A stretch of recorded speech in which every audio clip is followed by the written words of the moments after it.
fear that they have. I don't know. Maybe it's people leaving that religion, doing something different. I don't know. I want to ask the lady that talked to you, the Jewish lady. Yeah. What was it in her that was not afraid to come up and say, I want to belong to this conversation?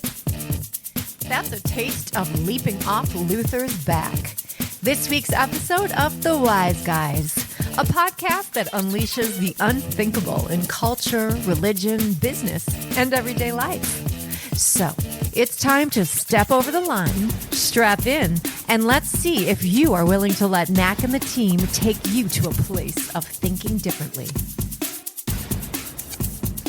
Welcome to The Wise Guys, a podcast where we unleash the unthinkable and step over the line to help us see things differently and usher in a new renaissance centered around creativity, spiritual depth, and a passion for making it so.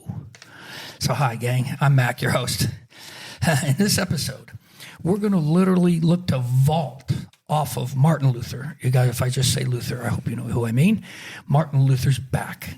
And that's kind of an interesting the guys and I have been talking about that. We're not going to just stand on his shoulders and stand on the shoulders of the last Reformation, but we're going to go higher, more free. I think we want to trust a deeper resonance of how we encounter the divine and develop our own Christ consciousness personally and corporately. Maybe that's a little foreign term for you, but we'll flesh it out tonight. So we're going to offer tonight from the Mac, mainly, but certainly there's a little overlap here without a doubt because of my buds. The Rev always has to have commentary. Then that's what we love about the Rev, okay? So we're going to offer a way to be on the way. And maybe some of you recognize that saying. If you don't, we're going to get there. But hi, guys. Hey, Wise Guys. Off we go into the wild blue yonder. Let's go. Hey, looking forward to vault. it. This is right up my alley because vaulting, like I'm relating this to gymnastics. You know, like my nephew's in gymnastics. So yeah. I got my workout gear on. I'm ready to go. Are we going to do some vaulting? Right off the shoulders, she said. I'm ready. Whose shoulders am I getting on? If I not mine. I tell you that right See, now. I got to redefine my whole definition here of vaulting. Vaulting is like in my Sabbath, getting away from the world and checking out for a lock Going me in the vault. Well, that's not too bad either. I'll tell you that right now. Oh gosh. So hey guys, just before we get started, did you have a good weekend? Anything in particular? Anything in particular going on? I'm feeling human again. I had a kind of a sick weekend, not feeling too good, and had a car breakdown on the middle of the freeway, and my faith was put to the test. Wow. I had trucks on the left, trucks on the right, big old semis behind me, and my car's going 10 miles an hour down the freeway. Oh, that's always fun. Okay, God, you and I have got this. Jeez. That's a little over. Yeah. Other than that, it was perfect. Right. Well, I'm glad. Okay, what about you, Sue? It's funny because when you're in that situation, I've been in that situation, like I'm more worried about the other people around me than I am about me. Yeah. Like I know I'm going to be fine.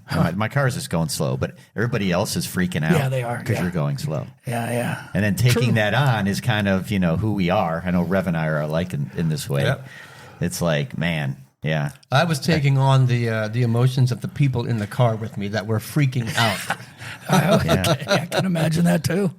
Wow. Yeah. Okay. So I as you know, I get in conversations with people all the time, and I got in one in the gym today, and it was pretty fun. It was with somebody that has grown up being Jewish, and so she has a different perspective of some things.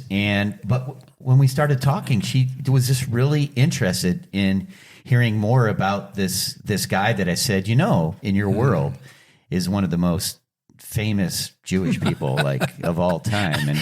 And I said, I like this guy. Like, I want to be like him. I want to follow him. And she just kind of giggled, but of course, but it was interesting. She's kind of exploring, looking around and considering what else might be out there, looking for something to kind of feed her faith is kind of what I got. And she was willing to, here we are in the middle of a gym, music playing, people. I love it. people working out, and my voice carries, so everyone's looking like, why are these guys talking about God while they're working out?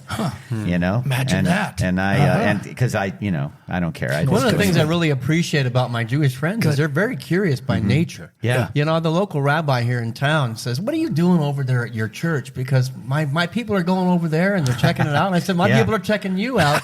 Curiosity meets curiosity, and they're seeking. I love that. Well, and if it's done in a way that's welcoming and affirming, and just, hey, come on in, have a cup of coffee, right? Well, and this is how I connected with her, because the other two people that were around me were talking about being Catholic, and so she felt left out. Like, this is really how it started. And I said, hey, I'm your people. She's like, you're Jewish? I said, well, I kind of. I was married to a Jewish girl, so does that count? Like, we were together a long time. And I said, I know a lot about your religion and your world, but it was just we talk about connecting with people and looking for ways, and she was feeling left out for a moment, and I was able to step in and say, you know what, I'm with you. I'm with you. I hear you. Let's talk. I love that. Yeah, it was awesome. It was a good deal. And you got to look for these opportunities. Everybody does, right? It's the antennas thing. You're holding the vibration. If you're holding the vibration of openness, people will find you. Right. So good on you. I'll tell you what, when I was sitting underneath 300 some pounds squatting, my body was vibrating like crazy. The adrenaline was flowing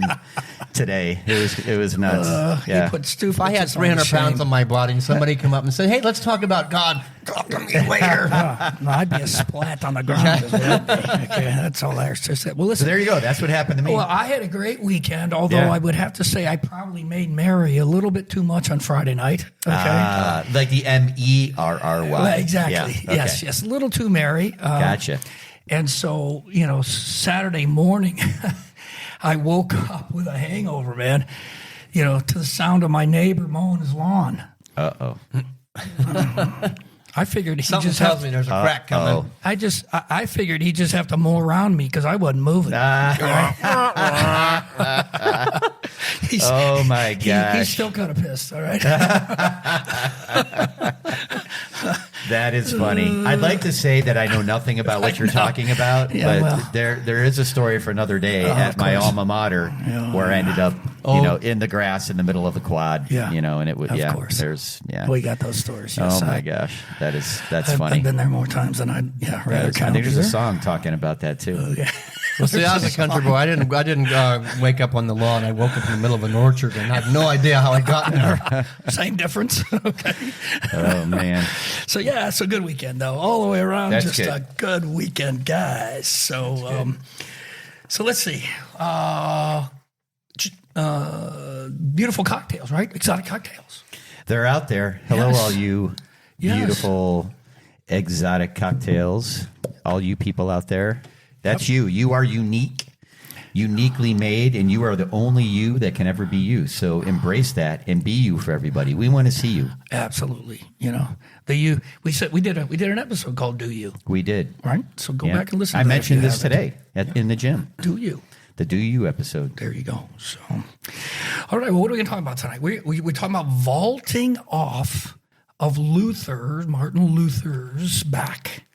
So, with that comes a little bit of Reformation, right? Obviously, you're going to talk about Martin Luther. You got to talk about the Reformation. Right. And so we're going to vault, though. We're not going to just stand on his shoulders of the last one. We're going to go higher, more free, trusting a deeper renaissance of how we encountered the divine. Did I already say this? I think I did, didn't I, in the intro? Say it again. Say it again. I think I It's already worth said it. repeating. Say it, brother. So we're going to offer a way to be on the way. We've already said that, right? We're going to do it bigger and grander if we could. Imagine that. Okay. Could your spirituality be the way of God as opposed to being in the way of God? Has religion gotten in the way of God? And I'm going to say, yeah, I think so. Oh, look at that. Wow. Yeah. That's so true. Well, if we go back to the Reformation, and you many of you have heard, if you haven't, you can look it up on the internet, whatever. Martin Luther, 1517, supposedly tacked his 95 Theses onto the door of the Wittenberg Church, which that's a little bit debated whether he really did that. But the point is he did issue 95 Theses. And in that, the interesting thing there was that most of Luther's stuff had to do with the corruption of the Catholic Church at the time. And most of those, condemnations that he was a Catholic priest, all right? Most of those condemnations came pointed at the indulgences that the church was selling. So they were selling salvation, if you want to, get it down into real basic terms. And for centuries, this just is like something that was happening in that decade. So he just finally called it out. But one of the things that he did do was from a theological standpoint. That really wasn't theological. That was more structural. Okay, although it did have to do with what if you're going to pay, to get God's grace, maybe that's a little theological. And there are those that say that's still going on today. Well, I don't think I would argue with that. All right. So Luther just came, but what he did say, though, is we don't need an intercessor between us and God. That faith, our righteousness, our salvation, if you will, is comes about by faith alone in Christ alone. That was kind of a foundational thing that he said. We don't need popes and priests and bishops and cardinals, interceding as being the gatekeepers in order for us to get to God. I mean, that probably was one of the biggest theological things that the Protestant Reformation came out with.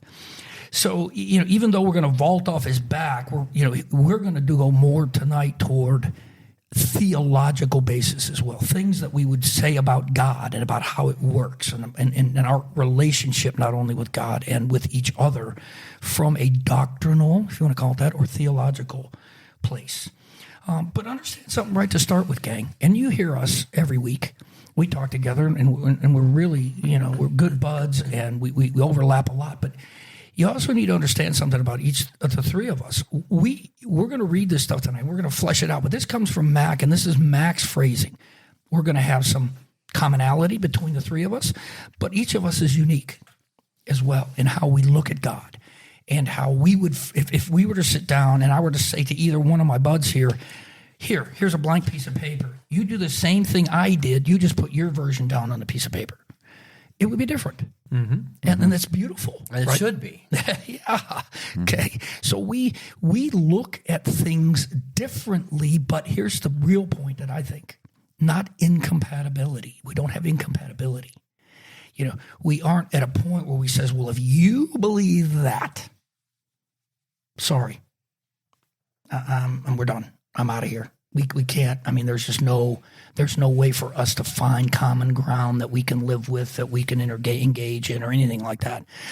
And so I don't know what kind of relationships you might have in your life with people that might think and believe differently than you do. But we're hoping tonight that you can see that there can be differences and they can be very healthy. If we put the earth right smack dab in the middle of this table here right now, and we each described what we saw and experienced, it would be a very different understanding of what that earth was, what it looked like. Yeah. And we would be partly right and we would be partly wrong because there's so much more to understand. And so when we close our mind that it's only my view of the earth here looking at the United States, and Stu's over there looking at China, and he's describing something completely different. He's right. Different right. perspectives, right? Exactly. Yeah. Everybody can be right at the same time, but we've got to suspend a whole lot of programming that says my way or the highway in order to get there. Well, that's beautiful. We're going to get to the next point. Says, what's your theological sample rate? And I was listening to another podcast this week. These guys were talking about this, and I had never heard it put this way, although I'd experienced it. And it's like this. If you had to live in a hole or in a cave, right, and you were allowed to come out of the cave once every 24 hours, what would you think the world looks like? Depends on what time of day you came out, right? Yeah, right. Mm-hmm. But the point was, it would always be the same. Whenever it was, if you came out at 12 o'clock every day, then you would think that the world is all about light, right? But conversely, all right. So it all has to do with, I think Rev said it beautifully. We all have our own sampling rate and perspective that we take the temperature on. And so we can be looking at exactly the same thing. We can be talking about exactly the same thing. And yet, if I'm popping up at 12 midnight and one of these other, the Rev's popping up or Stu's popping up at 12 noon, we're going to talk about it differently. Mm-hmm. Right. Right? So our sampling is going to be different, although it's going to be of the same thing. You know what this is reminding me to do is to mix it up, mix things up. Exactly. Like I like my routine. I really do. I love it. But I'll mix it up. I'll try something different. So using your example, right? Instead of coming out at 12 in the middle of the day, maybe I come out 12 midnight. Let me see what it looks like. Mix it up a little bit, change it. Right. Invite me to your cave so I can experience, and come over to my cave and go, oh, wow, without judging. No, your cave's wrong. Your cave is bad. It's the devil over there is evil. No, let me go spend some time in your cave, in your noon, in your midnight, whatever it might be, and go, wow, this is beautiful too. So it's, when's the last time you took a theological sampling rate of what's going on out there? Now, that can be everything from, have you ever looked into a different faith, a completely different faith? Maybe, maybe not. Maybe you have. Would that be a worthwhile exercise for you to get a little different perspective on what's going on out there? But there's certainly enough diversity right within Christianity. Oh, there sure is. There's And the like culture. 30,000 different sects of Christianity. Yeah. I mean, so when's the last time you stuck your finger in the air, stuck your finger in the air, and which way is the wind blowing here? Okay. Now, it may not be your wind. It may not be what you're doing. It may not be what you're comfortable with. But when's the last time you've bothered to even check around and see what's going on out there? Right? Is that scary? Is that the slippery slope? Right? Or are you willing to maybe sample some of that out there? Not because you necessarily need to go. We're not telling you got to go somewhere different. But maybe you'll tell yourself you need to go someplace different if you get exposed to some stuff that you just haven't, but you've been clueless about. You don't know what you don't know, right? Right. When I've led some spiritual conversations with people, they have this fear. They don't want to hear anything that goes against what they currently believe. They're so afraid of it, right? To even hear it. And so I'll just always say to them, I don't even ask them a question. I say, hey, listen, one of two things are going to happen when you get this information. One is what you currently believe and think is going to be strengthened, and you're going to know why it's strengthened. You're going to know more about what you believe and think. Or you might have a different perspective. That's the other thing, too. And what's wrong with that? Well, yeah. Right? We'll call that it's healthy. A win-win. It's a win-win. Both of those scenarios. You win. Well, yeah, to me, it's a little bit difficult to drive any spiritual depth if it's the same old blue pill, right? Right, yeah. You got to examine your intention. Your intention is so important, and fear is an intention to prove somebody wrong or be wrong. That's not a win-win for anybody. Right. So what you've done is laid out a different possibility. Says my intention is to learn, my intention is to grow, or my intention is to grow my faith as I currently know it. My cave is pretty solid, and now it's even more solid because I got some information to help me understand God at a deeper place. Right. It's beautiful how it can happen. I mean, one of the examples for me in my life was when all of this talk of the field started, the quantum field and all of the, the micro, atomic stuff. And the more I began to read about that, I wasn't scared of it. What it did for me was it shattered my old paradigm that I was taught, that most of us was taught, that we had this atom, and it has a proton and a neutron, it has a nucleus, and it has these little electrons that go around. We've all seen the diagram, right? And we didn't think that there was anything else involved in that diagram. Right. Right? And yet now what science has started and already shown us is that there's all kinds of stuff going on in the space that you don't see in that diagram. Okay. And what that did for me is, here's what I just said. After lots of study in that, and every time I would hear about it, I would go, isn't God cool? Oh my gosh, how great is that we're all connected. Yeah. Okay. And it's not predictable either. I loved it. This is the fun part of life to me. Like you're talking about, like the word that keeps coming in my head is being curious, right? So just think about, like, let me put it into like a real world scenario. You meet somebody, right? Who does more talking? You or the person that you've met? Some of the greatest conversations that I'm told I've had with people, I literally said hello and great to meet you. They did all the talking, and I was like, okay. But I mean, for me, it was awesome Welcome to because my narcissistic world. Well, you know what? you didn't know it was all about me. I got to learn a whole lot. They got to share a whole lot. I mean, Sure. to me, it's more fun being curious and hearing Absolutely. all that. I love it. You know, and if they want to hear about me, of course, I'll tell them. But I want to hear what the things I haven't heard yet. Like, Right. you know, like I want to be more curious. And I encourage everybody to be I love this that, way. man. Be Yeah. curious. We can do that with relationships. That's easy. Can we do that with our spirituality and our religion? Yes. We can. People are afraid. They're but you more can do afraid. It. Yeah. You Because can. religion has been based So upon why is fear. that, Rev? Why do you think that is? I think because spirituality and religion has been based upon the foundation of fear. And Yeah. so it's inherent in the values that they're holding as a Christian, a Muslim, a Jew, whatever it is, we're afraid. Right. And so our base is warped to begin with. So my experience growing up in the Catholic Church was like this. Like I had a lot of questions. I'm curious, and I'm asking them, but I'm not allowed to ask. Yep. It is what I was told. Like you can't ask that. You don't need to know. You know, you just need the trust. You just need to have faith. And I was like, okay, I believe all that, but can you answer my question?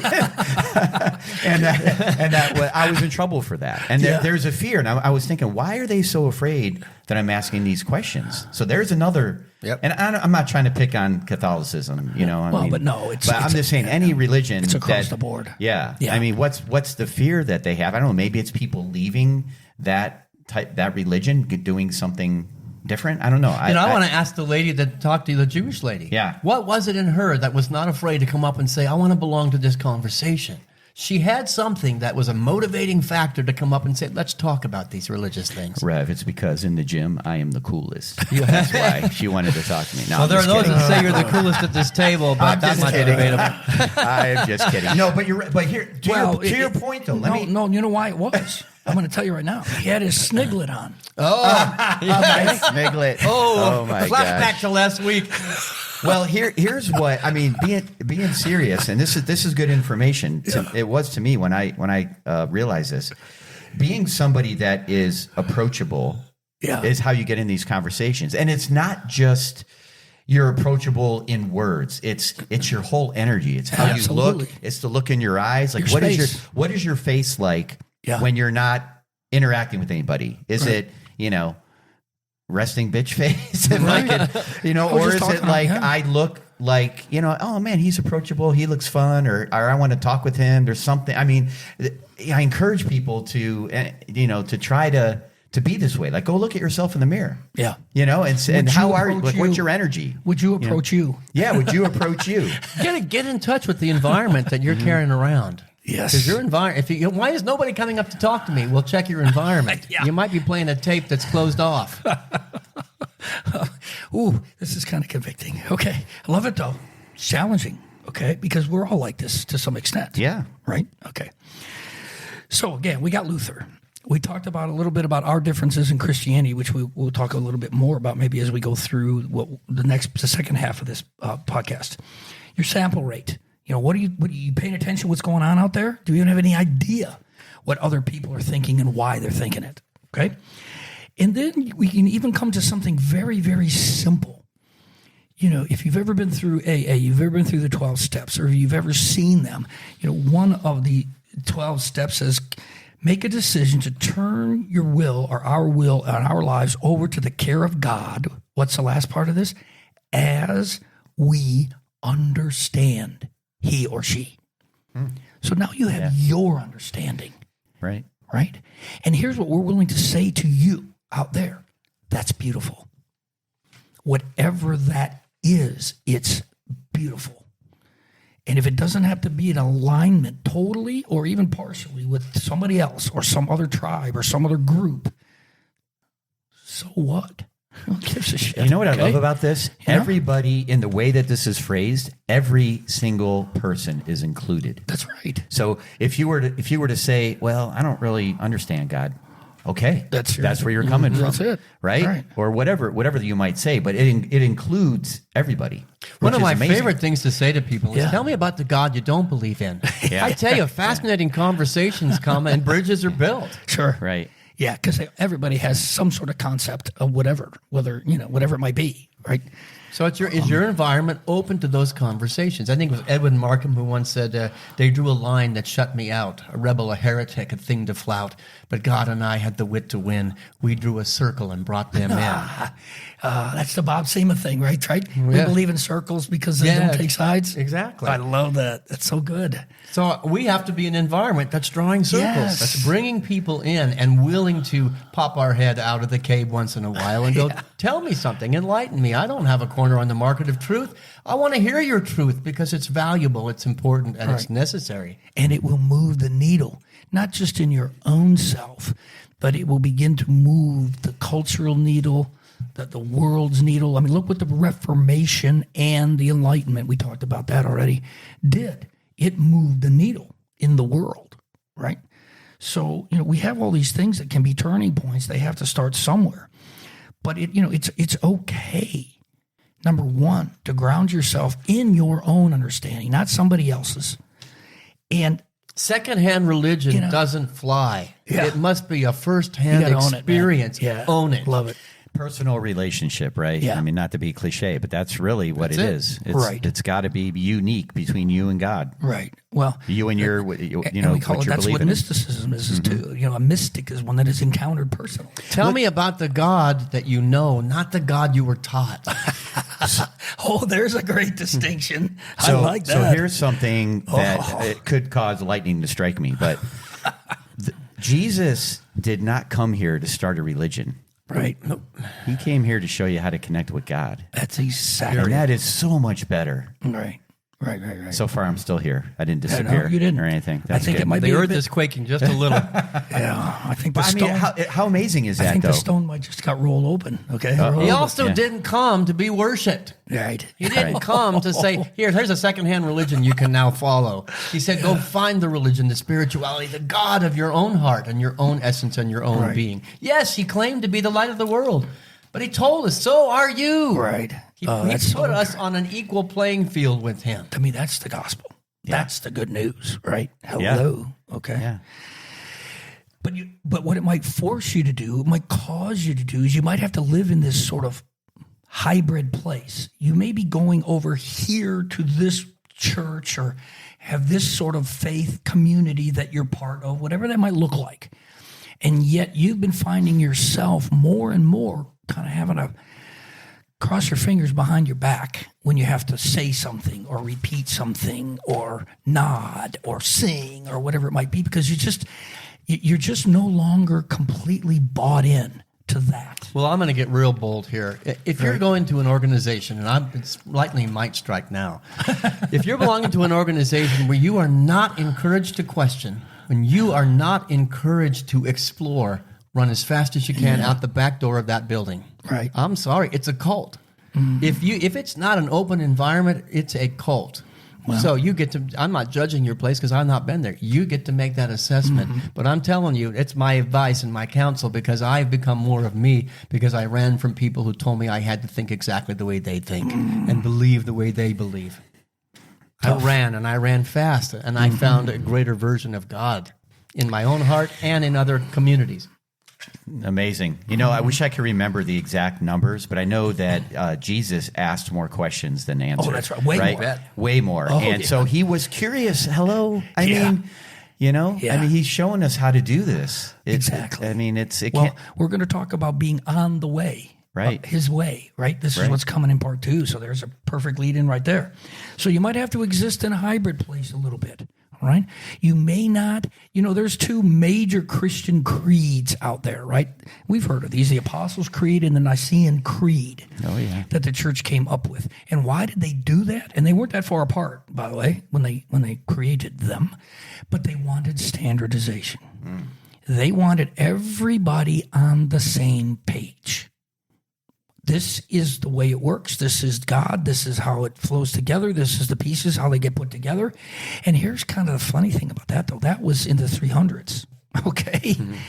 And I'm not bashing the Catholic Church or any of the Protestant or any, or Episcopalians or anybody that still reads those creeds. Just understand that they're an ancient understanding of the way that we understood God at that point. Now, I'm not saying none of it's valid. I'm just saying is if you continually go in week after week, year after year, decade after decade, and that's the same thing that you proclaim to know about God, and that's all, then maybe it's time to stick your head up out of the cave, out of the Prairie Dog Village, right? So, Mac, I'm going to play the role of a caller calling into the show right now. We don't have this, but that would be really cool if we did. All right. We have the coach on line one. Coach on line one. Yeah. So what you just said there, Mac, why wouldn't you just say the same thing about the Bible? It was written a long time ago, too. Wow. That's a pretty loaded question, caller inner. Okay. I play my role well. And so I would say that the Bible for me, and we will talk about this here shortly, the Bible for me is the greatest book, in my opinion, of ancient wisdom. And so I'm willing to hold it loosely enough and take it seriously enough that I will wrestle with it, ponder it, and I will come to some conclusions about what it says today, but not hold on so tightly that if something changes tomorrow, that I'm not going to be open-minded to it. So is that the same way you see the creed and Yes, it would be, I think. Same description. Everything that's ever been written, everything that's ever been spoken has value. Right. It has value. Now, is it the only value? Is it the only thing worth value? No, it isn't. And can it be a building block to a greater truth? Yes. But the minute you tell me it's the only building block, it's the entire environment, it's the entire Word of God, and nothing else can get in, then you run out the back door. Yeah. Well, When you especially take that Bible, the Lord's Prayer, one of the most beautiful prayers, has been misquoted, mistranslated. We read it today, and we keep perpetuating that. I brought the original from Neil Douglas Klotz. Oh, awesome. What it originally said, and it's nothing like what we are quoting in churches all over the country. But what you do have to say is, okay, where does this come from? The Aramaic. Oh, okay. It's as close as we can get to the language that Jesus was speaking when he said it. Okay. And so what we'll do is let's just ponder this a little bit. Let's let the Rev read it, and then we'll break. Or we can save it for the break after you get. I don't want to detour you so much. No, that's okay. That'll be a good lead into the break because we're formulating following. Right? So what does it look like? Does the ancient prayer have contemporary value? Well, if you go back to what he said, I think it might. Are you going to read this in Aramaic? Because if so, I got to pull out Google Translator. Good points, too. Thank goodness you're You have thinking to go to ahead a here. brighter table for me to do that. O birther, father, mother of the cosmos, you create all that moves in light. Focus your light within us. Make it useful as the rays of a beacon show the way. Create your reign of unity now through our fiery hearts and willing hands. Your one desire then acts with ours, as in all light, so in all forms. Grant what we need each day in bread and insight, subsistence for the call of growing life. Loose the cords of mistakes binding us as we release the strands we hold of others' guilt. Don't let us enter forgetfulness, but free us from unripeness. From you is born all ruling will, the power and the life to do, the song that beautifies all, as from age to age it renews. And with that, thine is the power and the kingdom and the glory for now and ever. Amen. Right? Okay, we're going to end with that. We'll be back, and now we'll talk a little bit more about following the way of Jesus per Mac. Like what you hear so far? Join us in the Rogue Nation by going to our website, www.gorogue.life, where you will find links to our social media and podcast channels, posts on the Seeing Differently blog, and a way to subscribe to all our happenings. We encourage you to become a member of our cafe, where you can interact with us and fellow Roguers and keep the conversation going. Please share us and like us. And now, let's get back to our Wise Guys. All right, welcome back to the Wise Guys podcast, where we are in the air. We have vaulted off of Luther's back, and we're out there soaring. Our hair is flying. It's it. awesome. We're not Wile the Coyote, though, all right? We are soaring. Soaring, all right? right. Here we go, all right? So as we kind of left the first half and we were talking about some of the differences maybe in the Bible, we do wisdom memes all the time. We push them out always. And we just happen to have chosen a meme this week that does still have to do. We're going to pick up right on that theme of the Bible. and see what you think about this. All right, the wise guy wisdom meme. He who has ears to hear, listen There we up. are. Here it is. Try putting an exclamation point instead of a period at the end of each verse of the Bible. Forgo the common. There you go. Oh, I love that. Isn't it good? That's cool. Yeah. I feel like I've got Mac in my ear. Yeah. Forgo the common. Whispering that. You know what, gang? I hope you hear that. I hope you hear that little whisper in your ear often. Forgo the common. God, that's what we talk about all the time. Oh, yeah. Don't we? Yeah. Red The pill, still blue small pill. voice of God, it says in the Older Testament, the Jewish scriptures, the Hebrew scriptures, that God's not coming in like a parade and a lightning bolt and an earthquake. God's coming in like a whisper. Yeah. And that God is forgo the common. Yeah. But we don't miss it because we're not listening. That's exactly. Well, and we haven't slowed down enough to even, be receptive to that. So Right. that's Or blocked out all the noise. Right. Well, of course. Yeah, that's it. So here we are. We're gonna talk now more centered, as I've already set you guys up for.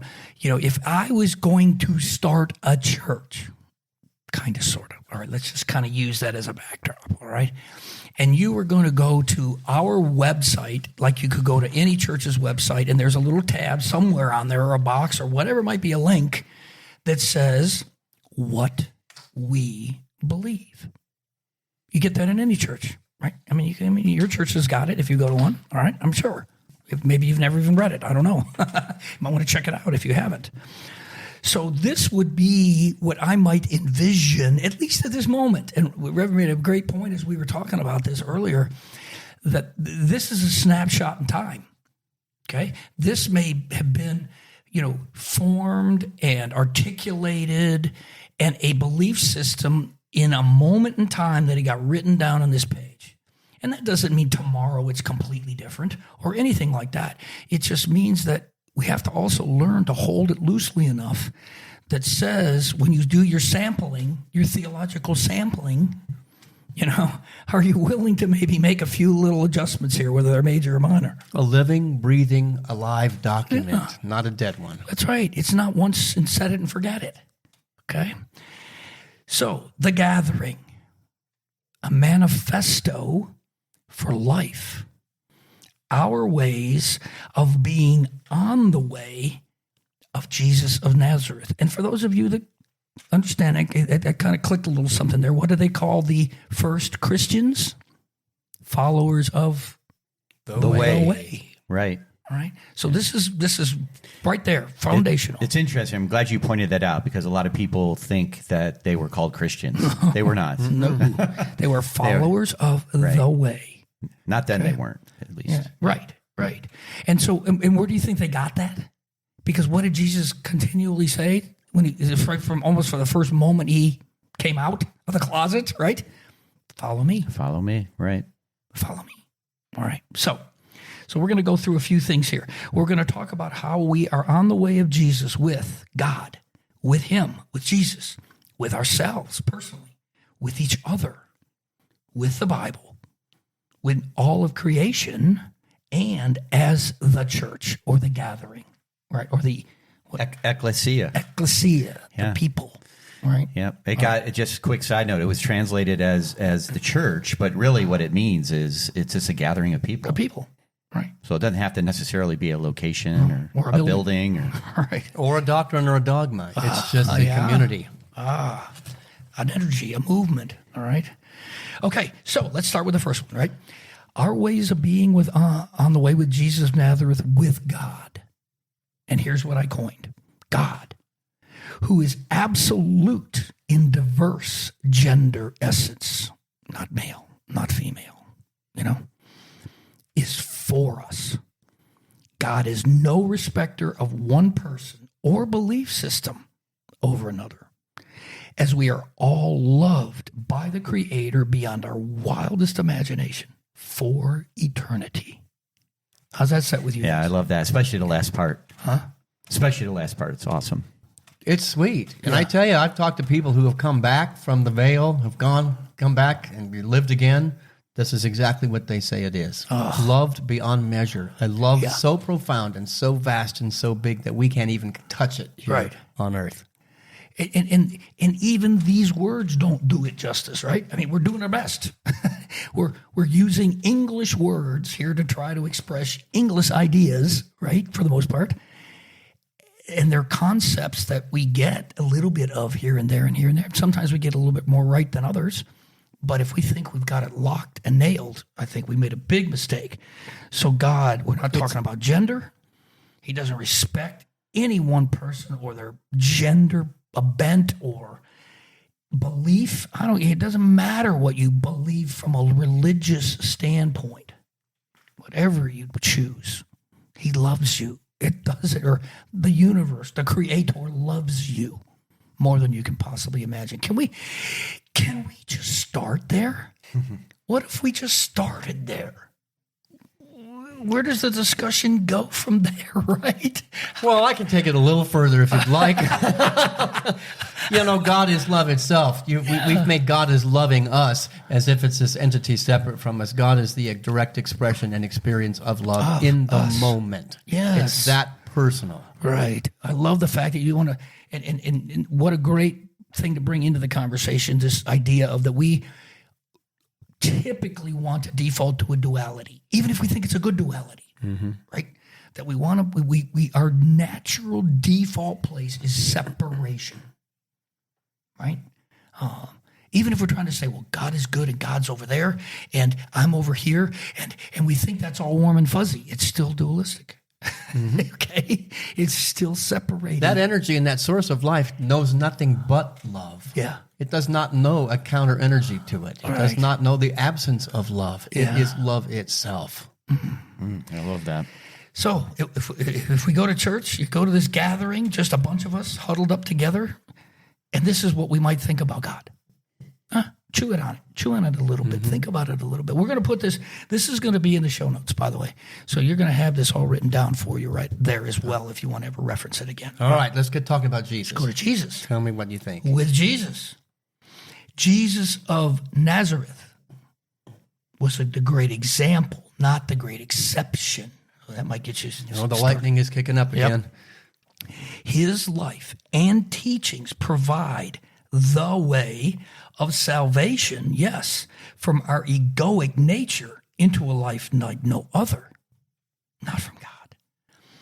Understanding the Creator intimately, he encourages us to develop our innate divinity as children of God and as ones who can learn to cultivate the light that we've been given naturally and mitigate the darkness in each of us. Thoughts on that, guys? Yeah, he showed us the way. He showed us how to do it. I mean, the great example.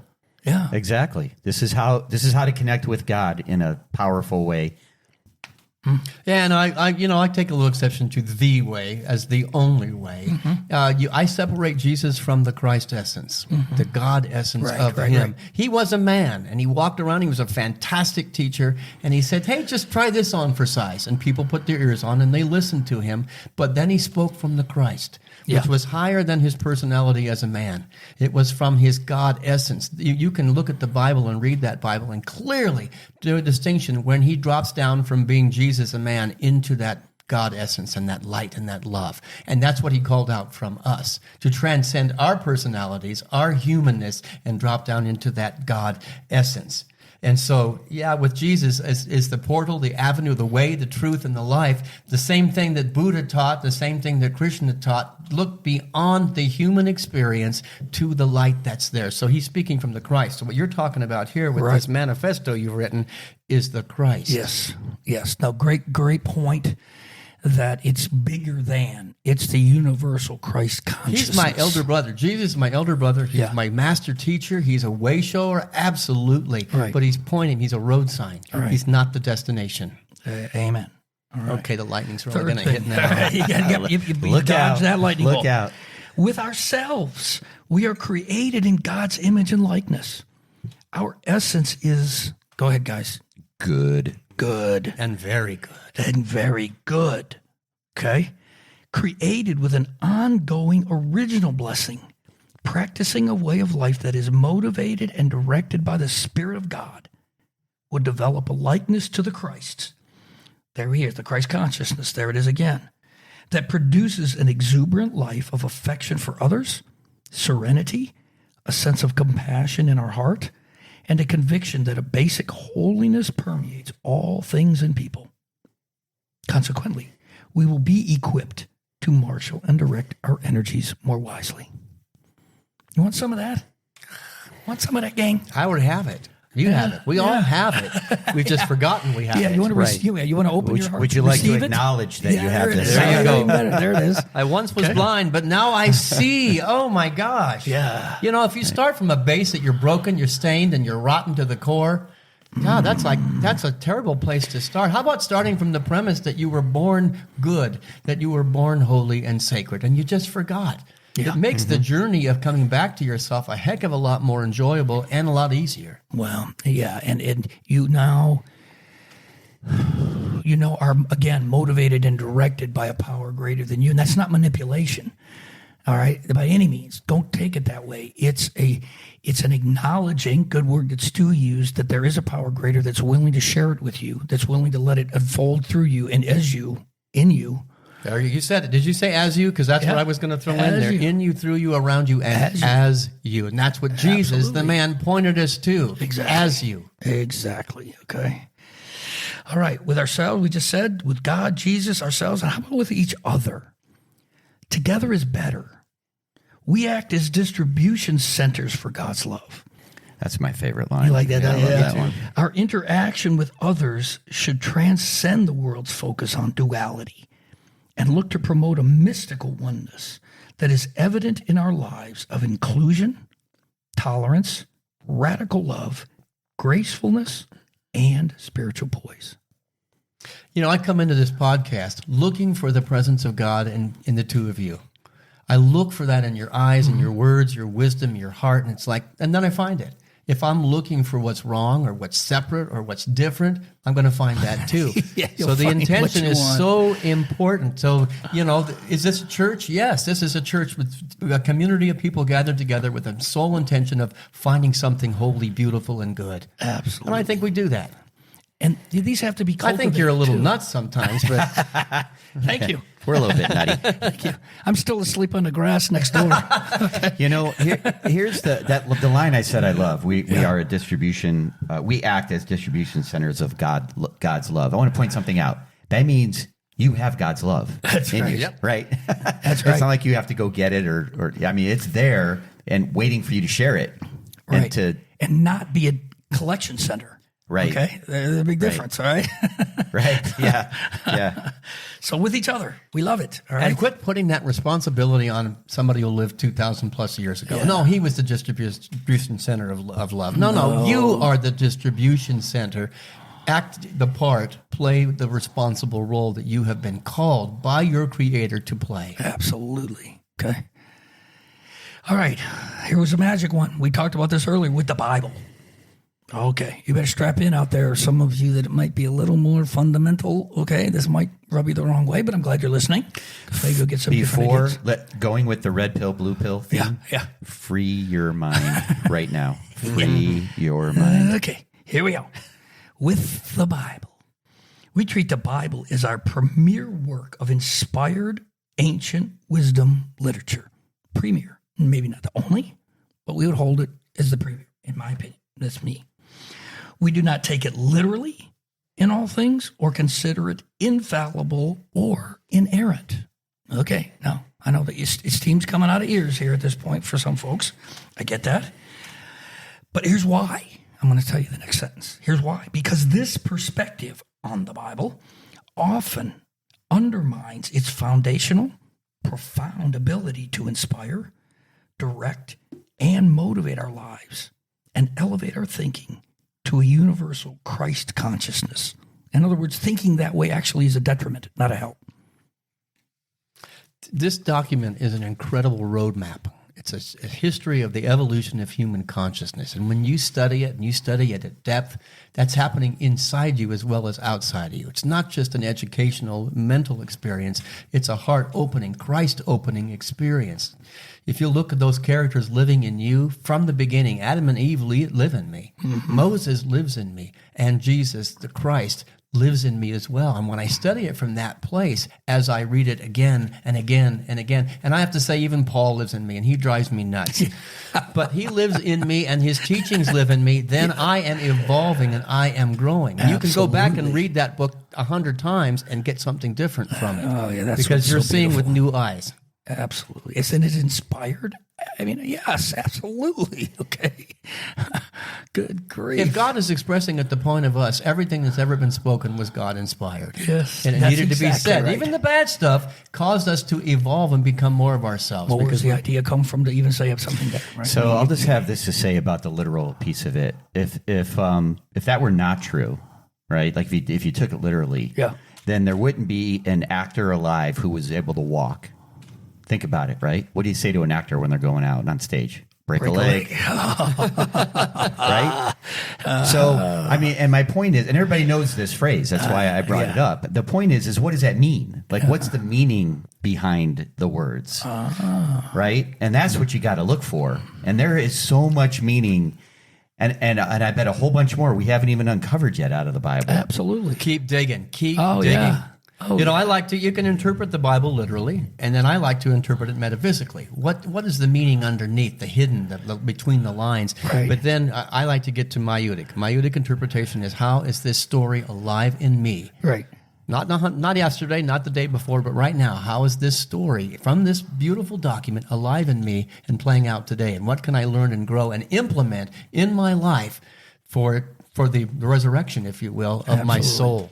Absolutely. Again, you hold it too tightly and it starts to squish, and then it doesn't really do anybody any good. Okay, so that's our take on the Bible. Lots more could be said about that. All right. Next would be in all of creation, right? We seek to live a life such that we need to be constantly revived as the wonderment of God takes our breath away. The wonderment of God is everywhere, all the way around us. We are deeply connected to the universe, and out of respect for it, we seek to honor and care for it and promote social and individual actions that support that effort. Now, again, we're talking about a gathering. We're talking about a church. We're talking about a people on mission together following Jesus, right? So this might be how I would envision us treating creation. We belong to each other. Yeah. And I think this is going to be the great journey back to the Garden of Eden, is when we just realize, regardless of our religious faith, our ethnicity, our socioeconomic status, we belong to each other. Right. And it is our duty, and it is the call. It's that whisper, I believe we talked about. Yeah. Saying, wake up. Wake up. This is your brother. In fact, what I like to teach is there's only one of us at this table. There's only one of us on the earth. And when we get that, suddenly wars will stop, famine will stop, and all the injustices will begin to stop, because there'll be this great collective awakening. Yeah. Now, am I a Pollyanna? I believe it's possible. It may not be in my lifetime, but I know that if I can find it with two guys sitting at a table on a podcast and maybe a couple thousand people listening to us, Yeah. that we can do it for the whole world. Oh, yeah. Well, I would take exception to what you said, though. I'm sorry, Rev. I can't help it. I think I'm better looking than Stu. He's stronger than me. He's stronger, way stronger. Okay, That's okay. I I'll let you acknowledge have it. it. Okay. He smells I'll let stronger, you too, have when it. he comes from the gym. Right. Yeah, for sure. Strength in all places. Well, here's Here's what's amazing to me. What I miss the first time. So think about when you're a kid, right? And you experience something in life. Like, I've never seen a dog. All of a sudden, here's this little puppy coming up to me. And I have all those feelings and emotions, and it's the first time, right? So there's ways to get this feeling as an adult, even though you've had experiences. Like, some of the things I do is hiking, camping. Like, I can get that feeling out there. Even though I've been there before, it just feels amazing. Yeah. You know? And so I encourage everybody to try to have those first time moments. They're not gone. The Buddhists would call this beginner's mind. Beginner's eyes, beginner's ears, as if with the awe and wonder. The Bible says you must become like a child to enter the kingdom of heaven. So that's because a child has a beginner's mind. This is the most beautiful thing I've ever seen, this puppy dog. And every dog you see, that's a brand new experience. Yeah. Every Awe and person wonder. you meet is a brand new experience and opportunity. That takes awe and wonder, but it takes the beginner's consciousness. And wonder. Yes, it does. You're whispering again. That's God taking your breath away I know, right there. God's taking my breath away. All right, and lastly, as the church, I like that word. I'm still going to stick to it. We invite everyone in the church, or everyone, period, but within our gathering, to practice a communal life that cultivates our spiritual development through the ancient practices. So there is practice involved with cultivating some of this, right? Prayer, conversation, contemplation, the sacred meal, fasting, Sabbath, observance of the sacred seasons, and generosity. So now we have sort of a list of things we do together that we practice. Call it liturgy, call it, whatever you want to call it. That, again, I think I love. I grew up Catholic, and I still think there's a place today, even today, for communal practices that we all do together, not because we're doing it out of rote, obedience, but because we're entered into the bigger picture of it all. Yeah, and I would just add one thing to your list, and Sure. that's the communal coming out of the cave.